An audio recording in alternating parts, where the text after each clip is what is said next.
gente recebendo essas notícias, né, de casos de reinfecção, de suspeitas de reinfecção. Hong Kong, então, confirmando o primeiro caso. E, claro, a gente fica muito preocupados. O que a gente pode falar sobre esses casos de reinfecção, né? Já é algo certo mesmo? Existe essa possibilidade de reinfecção pela Covid-19? Então, parece que esse caso foi o primeiro caso confirmado, como você acabou de dizer, é um paciente que teve doente em Hong Kong, ele recuperou dessa primeira Covid, viajou para a Espanha e na volta, quando ele voltou para Hong Kong, ele voltou via aeroporto de Londres e chegou. Interessante que Hong Kong tem feito esse estudo, que essa vigilância sanitária, que todas as pessoas que chegam no aeroporto fazem um teste, né, independente se tem sintomas ou não. Ele estava assintomático, é bom lembrar isso, ele está assintomático. Essa pessoa que reinfectou estava assintomática, ele fez o swab na entrada do aeroporto, na entrada em Hong Kong, e testou positivo. Né? E eles compararam o primeiro vírus que ele teve com o segundo vírus e viu que é um vírus diferente. Então parece realmente que pode ter sido uma reinfecção, mas no entanto, veja, esse paciente está assintomático. De uma certa forma, a primeira infecção não protegeu a infecção, mas protegeu pela doença. O que a gente tem percebido é que isso não vai ser o nosso problema. Vamos combinar que isso não vai ser o nosso problema, é a reinfecção, pelo menos nesse momento tão curto, né? Assim, a gente sabe que talvez eu possa pegar a Covid agora, nesse ano, e talvez daqui um ano e meio eu possa infectar novamente. Mas nesse período tão curto, talvez não vai ser o nosso problema. E a grande maioria dos casos, desses 3 milhões que você falou aí, 674 casos no Brasil, muito provavelmente são casos, na maioria deles, da primeira infecção. E, como eu disse, a reinfecção realmente não vai ser o nosso grande problema nesse momento. Bom dia, doutor João Henrique do Vale. A gente está vendo alguns casos, né, também sendo investigados em São Paulo, Rio de Janeiro. Aqui em Minas Gerais nós tivemos o caso de Itaguara, que o resultado foi inconclusivo. A Secretaria de Estado de Saúde afirmou que não dá para saber se é uma reinfecção ou se é uma infecção prolongada, uma contaminação prolongada. A gente tem outros casos aqui em Minas que estão sendo estudados? Então, olha, para a gente falar que é uma reinfecção, isso é uma questão muito complexa, porque a gente tem que sequenciar todo o genoma do vírus, né? Para saber se aquele vírus que ele pegou na primeira vez é diferente do vírus que ele pegou na segunda vez. Então, esse de Itaguara, eu acompanhei mais ou menos de perto, parece que foi mais uma reativação do que uma reinfecção. O mais comum que está acontecendo é a pessoa, ela testa negativo no final da doença, né? Depois passa aí mais uma semana, enfim, passa um tempo, ele testa positivo. Nesses casos, a gente entende que é talvez uma reativação da infecção e menos uma reinfecção, que isso pode acontecer. Também, como disse anteriormente, é muito raro isso acontecer, tá? E a maioria dessas reativações, elas se dão em pacientes, se o paciente ficar assintomático ou oligossintomático, né? Ele mantém aquele quadro dele que vinha da primeira infecção, melhora um pouquinho, mas mantém uns sintomas menores, depois volta a ter o sintoma com o teste positivo, né? Então como eu disse, é mais uma reativação daquele vírus do que uma reinfecção.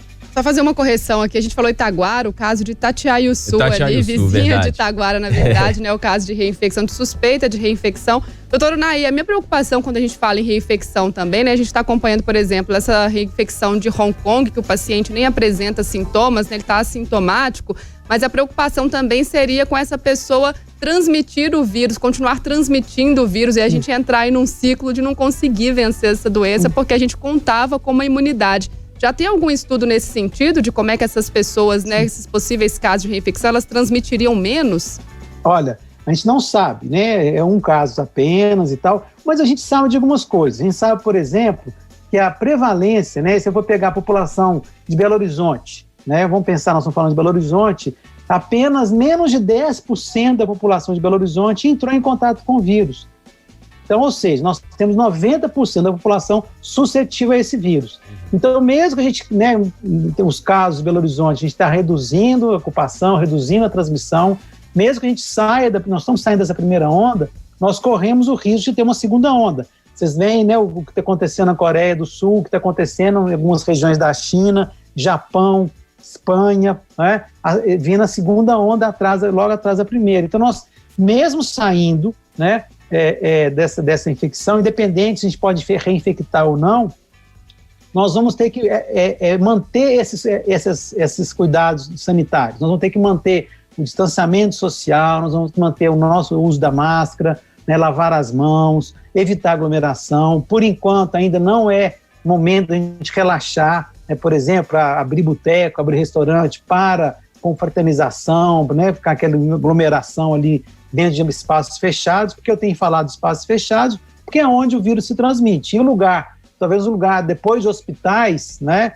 e áreas de saúde, talvez o lugar que mais se transmite, pode transmitir o vírus, a gente tem visto isso, é em igrejas, né, e restaurantes e bares. Então a gente mesmo saindo, né, melhorando essa transmissão, o vírus vai estar aí, nós somos ainda tem um universo muito grande suscetível à infecção, nós vamos ter que manter essas medidas sanitárias, que eu digo, né, é o uso da máscara, o distanciamento social e evitar aglomerações em espaços fechados.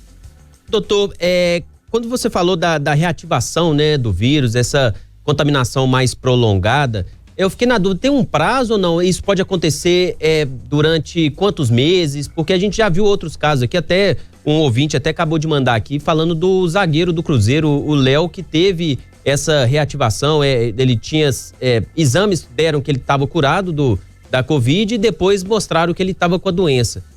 O que a gente pode falar disso? Há um prazo para essa reativação? Não, geralmente, sim, ela pode acontecer naqueles quadros mais graves, pacientes com um pouco de imunodeficiência, pessoas mais vulneráveis, né, idosos, como estava falando, e aqueles internados. Então, aqueles pacientes que têm um quadro mais grave, eles podem demorar a clarear o vírus e pode voltar, depois de ter clareado, quando fala clarear, o teste dá negativo, depois ele vai e testa positivo novamente, né? Então, como tem fala assim, isso é muito raro de acontecer, né? Felizmente é muito raro, e isso não vai ser muito importante para nosso controle da pandemia, né? A outra colega sua falando isso, né? Eu acho que isso não vai ser isso que vai dificultar o controle da pandemia.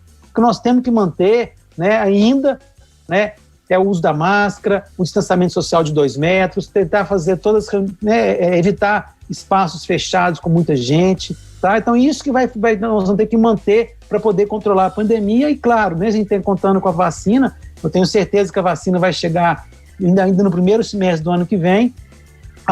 Mas não dá só a vacina chegando, nós temos que ter a vacina e vacinar a população, né? Tem que ter a população tem que entregar essa vacina à população, que também é uma outra questão que nós temos que discutir como vai ser essa vacinação da população. Outra preocupação que a gente teve, doutor Unai, justamente sobre a vacina, né? Quando a gente fala da possibilidade de reinfecção, a gente aqui, né, somos leigos, a gente já pensa, nossa, mas será que se tem essa possibilidade de pegar a doença novamente, será que uma vacina ela vai funcionar? A gente vai conseguir vacinar e criar uma imunidade aí nas pessoas que receberem essa imunização?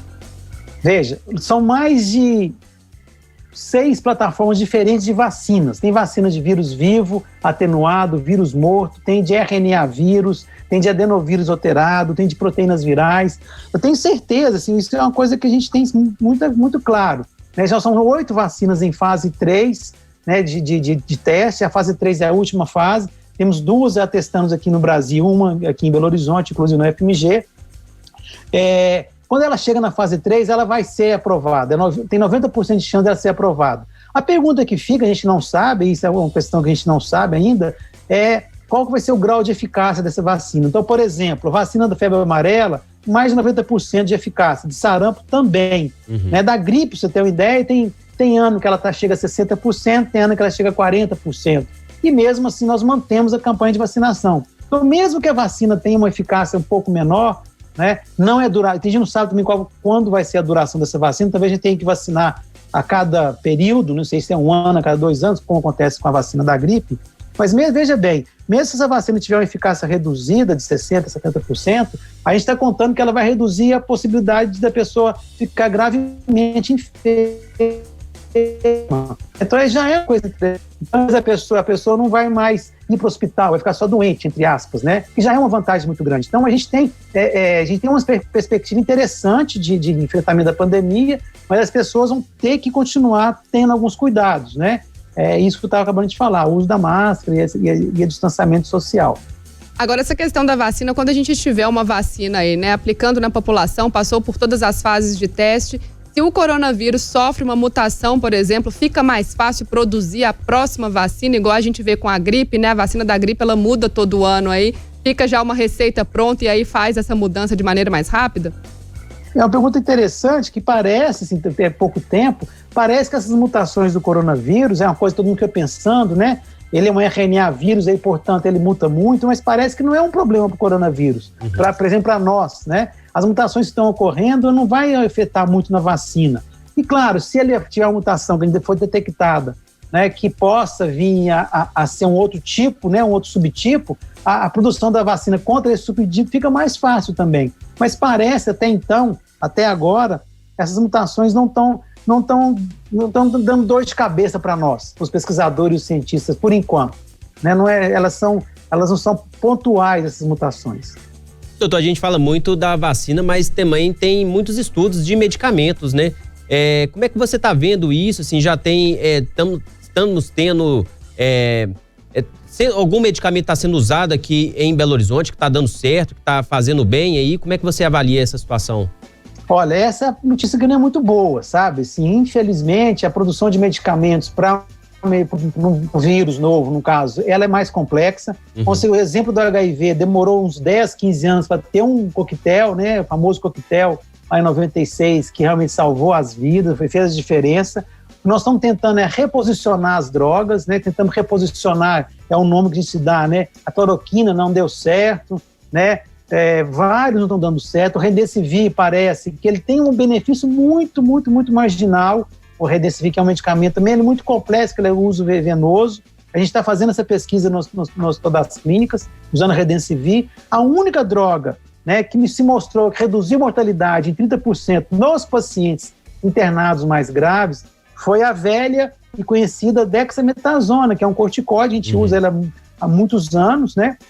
Ele só pode ser usado em pacientes que estão com um quadro mais grave, precisando de oxigenoterapia. Então, desses medicamentos reposicionados, a única que se mostrou eficaz mesmo, com redução significativa, como eu disse, 30% da mortalidade, foi a dexametasona. E essas outras drogas reposicionadas parece que não tem notícia boa.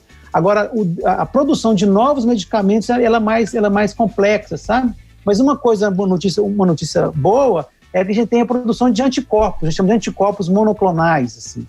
O leigo talvez fique difícil de entender, mas eles conseguem produzir, né, em bioreatores anticorpos, né, que se encaixam perfeitamente no vírus, né, a gente chama nanoanticorpos, né? E isso pode realmente ser produzido assim rápido, em larga escala, ser altamente eficaz e mais, ele pode ser usado também como profilático. Tem estudos em andamento, aqueles trabalhadores da área de saúde usando uma injeção a cada 3 meses, por exemplo. O problema desses anticorpos, que eu acho que vai ser primeiro do que os antivirais, né, é o custo ainda. Eles têm um custo elevado, mas a produção pode ser facilitada, né, com investimento, produção, como disse, de bioreatores. Então, talvez vai ter anticorpo antes dos antivirais. E talvez esses anticorpos, a gente chama monoclonais, pode ser uma ajuda até a gente ter uma vacina, né, uma vacina com eficácia comprovada e segurança comprovada. Tá aí, Central 98 conversando com o médico infectologista e professor da UFMG, doutor Unai Tupinambás. Doutor Unai, muito obrigada por esse bate-papo com a gente. Eu confesso que fiquei bem mais tranquila depois dessa conversa aqui. Conversa maravilhosa, muito bom. Com informação, realmente. Muito obrigada mesmo por esse tempinho para conversar com a gente, viu? Eu agradeço. Bom dia a todos e todas. Bom dia para você também.